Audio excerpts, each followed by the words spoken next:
also drinking the free market Kool-Aid.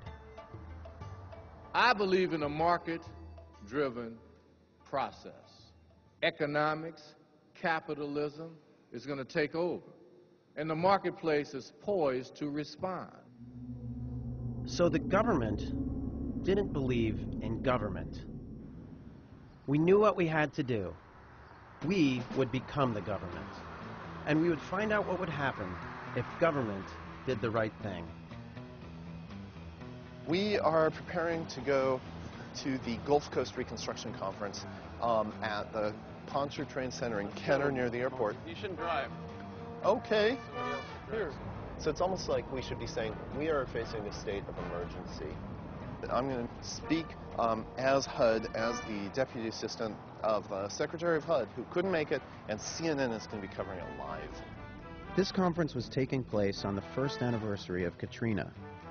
1,000 contractors who were rebuilding New Orleans would be there. What's that? Megan's coming there. Oh my God. Mayor Ray Nagin coming just a bit more than we expected would happen. When we'd hatched our scheme, we told this guy, the conference organizer, that we represented Alphonso Jackson, the head of HUD. When the mayor and governor found out that Jackson would be there, they had to be there too. Once again, the keynote speaker wouldn't show up, but his assistant would. Would the mayor notice that something was wrong?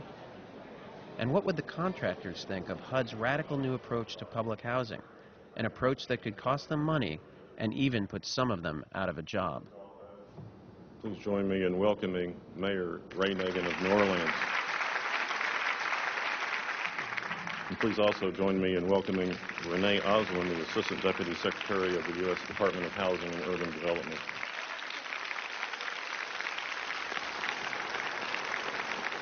It's an honor to share the stage with our two partners in recovery, with Renee Oswin representing HUD, who's definitely one of our most important partners in this rebuilding effort, and Mayor Nagin of New Orleans, whose challenges are enormous.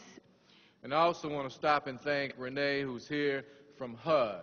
HUD has been an incredible, incredible partner with us. We are on the verge of doing some really unique things, some things that we could have never tackled in the city of New Orleans. And now we are poised and positioned to enhance public housing in the city of New Orleans. You know, there's lots of information out there, there's lots of misinformation out there, you know, but I have a fundamental belief that truth and lie cannot stay in the same place at the same time. Reminds me of a story I once heard. Truth and lie went swimming one day in Lake Pontchartrain. They went skinny dipping, so they laid their clothes on the banks, and they were out there having a really good time.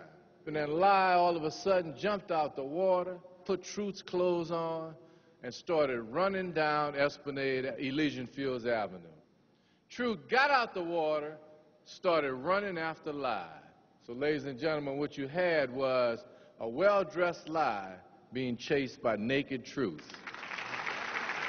It's quite a tough act to follow, nothing like that to make you feel a bit naked, eh? Dear friends, it is with the greatest joy that I announce to you today a brand new Department of Housing and Urban Development.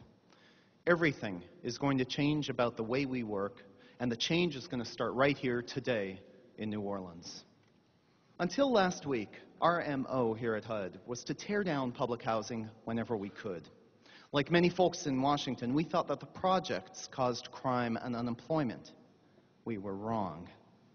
When we tore down St. Thomas and replaced it with mixed-income flats, only one of 27 former residents ever made it back, and the rest have faced many problems, in some cases even homelessness. It just didn't work.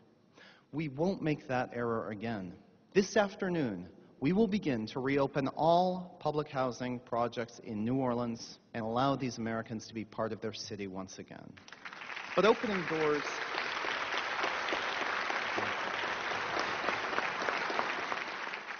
doors won't be enough.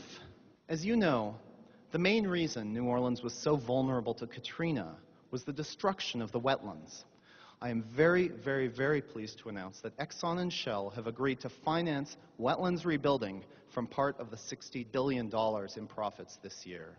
As J. Stephen Simon, Exxon Vice President, writes, ExxonMobil is earmarking $8.6 billion from revenues our company has made in this region so as to assure that ExxonMobil never again has a hand in destroying a large American city.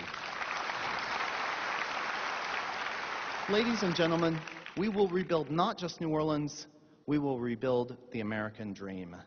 Please come join us at the Lafitte Housing Complex for a ribbon-cutting ceremony immediately after the plenary session.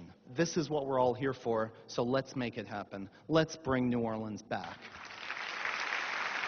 I thought it was very uplifting.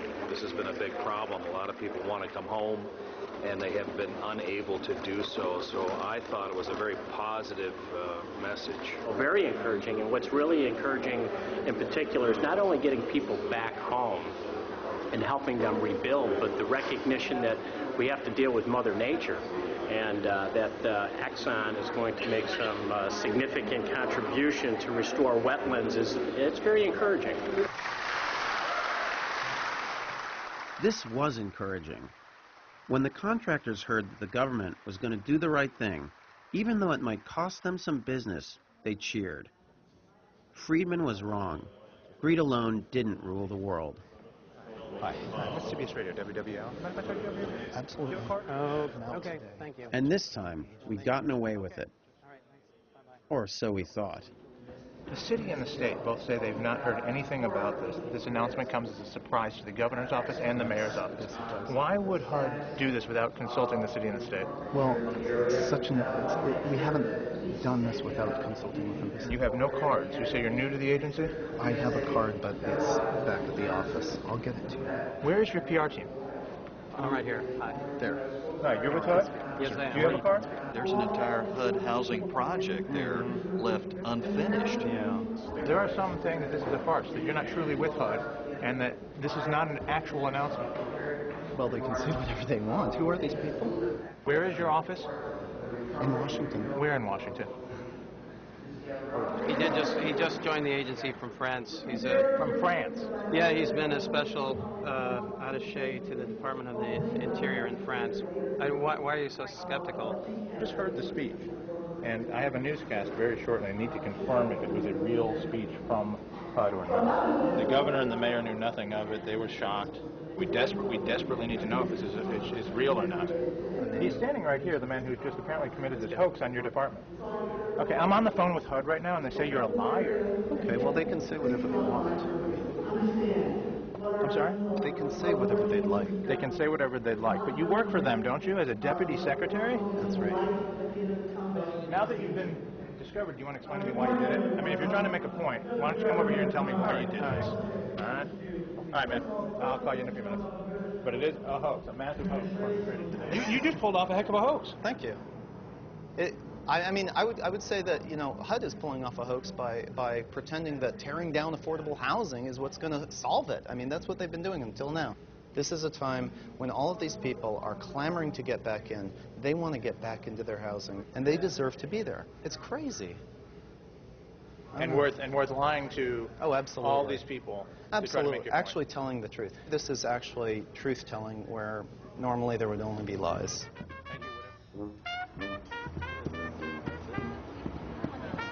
How difficult would it be to remediate what you see here today and make it inhabitable, say, next week?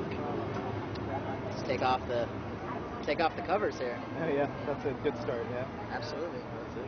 Finally, we will be reopening public housing for the residents, for the workforce that's going to move